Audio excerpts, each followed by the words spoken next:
What's up, y'all? This your boy RC coming back at your head. The Boxing 411 on YouTube. Yo. So, the champ has spoken out. The champ has talked to some of the brothers in the LDBC, which is a crew I definitely listen to. Definitely support those brothers. They do good work. They do great work. And the champ said that he will be back. He's definitely exercising the rematch clause. And the champ broke down why he had some issues in that fight with Fury in the second match. He said his suit weighed, 40 plus pounds, and he had it on in the back for an extensive amount of time, and walking to the ring with it on in totality, probably had that suit on, who knows, 40, 30 minutes. And that played a role in wearing his legs down, going, and made him tired a little faster than he wanted to, because Wilder definitely be having a win and stamina in these fights. That's the tightest he's ever looked in a fight, you know what I'm saying? And people can say what they want to say, and the fundamentals has nothing to do with that. When you're fatigued, when you run out of gas, nobody looks good. I don't give a damn how fundamentally sound you are or how athletic you are. When you run out of gas, you begin to look really bad, and that contributed to him getting hurt by those punches from Tyson Fury. So it isn't like Fury had a whole great lot of new power out of nowhere, but when your fighter enters the ring already, worn himself out, due to his own self, by the choices and things that he's done, and that can play a big role in your performance in the ring. That's not an excuse, because he doesn't make no excuse. He still fought and did not want the towel to be thrown in. He wanted I could see that he was starting to get a little bit of his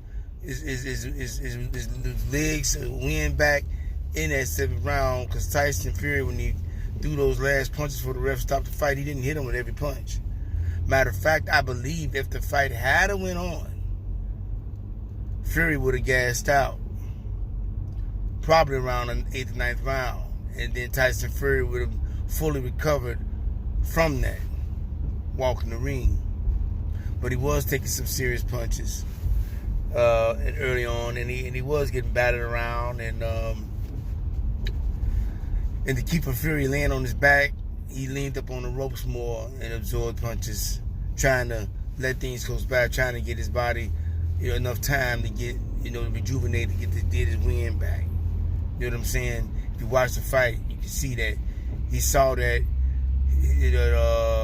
trying to stand up and go all out, even though he was tired, wasn't working. He wasn't even landing the right hand effectively. You know what I'm saying? He never really landed the right hand effectively in that fight to me at all.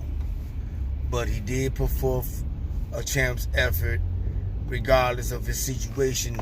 He was not ready to throw. He was not ready to retreat and give up his crown. Now, this is not an excuse. As I've said, he didn't make any excuses. That night was not his night. It was Fury's night. And to Fury's credit, he executed a great game plan by roughing up the champ and leaning on his back, standing up on him. He did the things he wanted to do. He did do some rough tactics, hit him in the back of the head. Well, he's seen how weak Wilder was, so he took advantage of every situation that he could. And you can't knock a man for that. He did what he felt he needed to do. You understand? And on that note,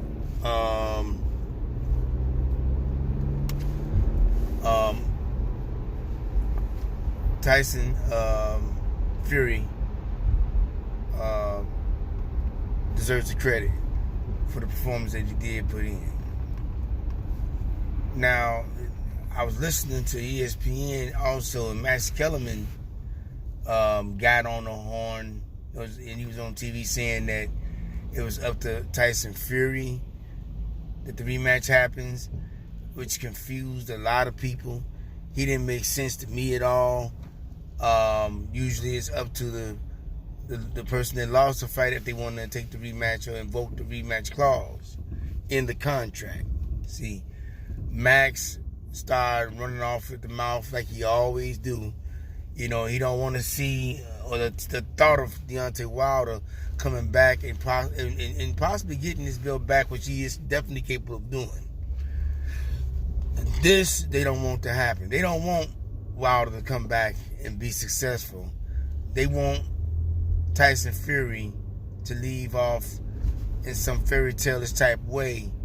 You know, he want him to try to pull a, you know, hopefully a Michael Jordan type of exit, where he beat the unbeatable person and retired or whatever the case may be. But Tyson Fury is not that type of guy. He seems like he doesn't run from anything, and he can accept the ass whooping too. So, in retrospect, in my eyes, they 1-1. Because the way I see it, that first fight, Wilder won that first fight. You know, and Jack Reese told everybody when he said he wanted to give Tyson time, and that's not something that he was supposed to do. He is not there to keep track of time or to make decisions like that for no fighter. That's not his job. His job is to referee the fight. You understand what I'm saying? And because of Jack Reese's decision, you know, it ended up being a draw. You know what I'm saying? But when it clearly should have been Wilder by knockout. That's what it should have been.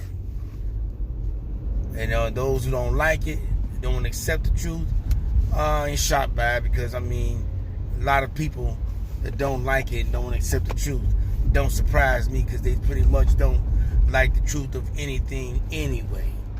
You know, for them to be happy, everything has to be fixated or tailor-made for them to feel like, okay, this is a good thing, or to accept something. You know, they have to feel like, you know what I'm saying, that what they believe to be true is true. And that's all I'm going to say about that. You know, but the fact of the matter is this. To me, they're 1-1. Now, Bob Arum was on one of the shows. You know, my boy Ness was hosted the show earlier. And Bob Arum said, hey, man, Max is wrong. It's Deontay Wilder's choice. He has the rematch clause. If he doesn't invoke the rematch then, or says he wants to do this at a later time, however he wants to do it, that's how the clause is set up in the contract. See what I'm saying? So, Max just needs to stop that shit. He needs to stop putting out false narratives and saying shit and telling people things that ain't true. I don't know why Max continues to do this type of thing, but he has a personal disdain, it seems to me, for Wilder. You know, I just feel that Max is very, very biased when it comes to Deontay Wilder. And, you know, he can be biased all he wants. Fact of the matter is, Max ain't never been in the ring. He can talk what he want to talk, because he's a boxing analyst who looks and observes, but he's never been in the ring. He ain't never took a punch upside the head or gave one in no ring. So we appreciate him being a student of the game, and you know, and trying to watch and dissect fights and break down fights. But to keep it real and 100, Max is no more than just a great fan, a great spectator of the game of boxing. Anybody can get on a mic and on the TV station and talk what they think they know about a fighter or about fighting, and they ain't never even been in the ring. They can make all kind of assumptions. You understand what I'm saying? Without knowing the truth or knowing real information to put out there.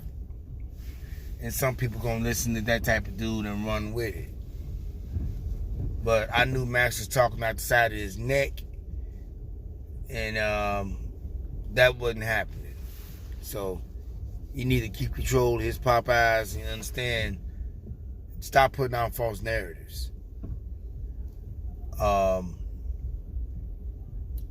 if you didn't catch the interview, go catch it on TVV.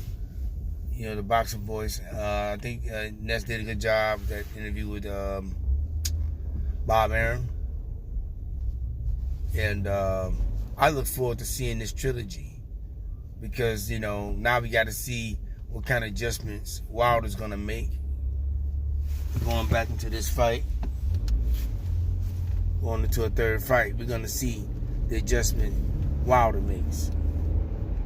And if both of them are on point, hey, it's going to make for a great fight. The fight we should have got in the second fight. You know, I know for certain that Wilder will not be walking into the ring with a heavy suit on again.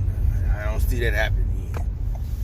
You know, and you never know. This time around, Wilder might be the one that has a chariot that goes to the ring with. So, you know,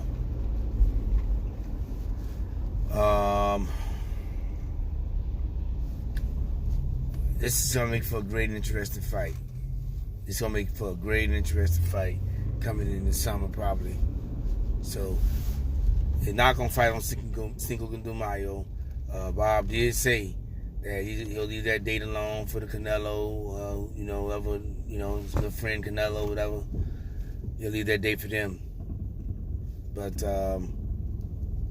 he was also asked about the Earl Spence and Terence Crawford fight. You know, if that could be made, and he alluded to those are, you know, it's a great possibility that it can be. You know, now that we've seen that, you know, it can happen with, you know, when they cross promote. So I'm looking forward to that fight being made in the very near future. And Teofimo Lopez will be fighting Lomachenko in the end of May. That's what Bob said. So we're gonna see. You know, I look forward to that. That's gonna be on the popping. That's gonna be on the popping. I look forward to seeing it. That's all I got for you guys right now. This is your boy RC, the Boxing 411. I'll holler at you guys later.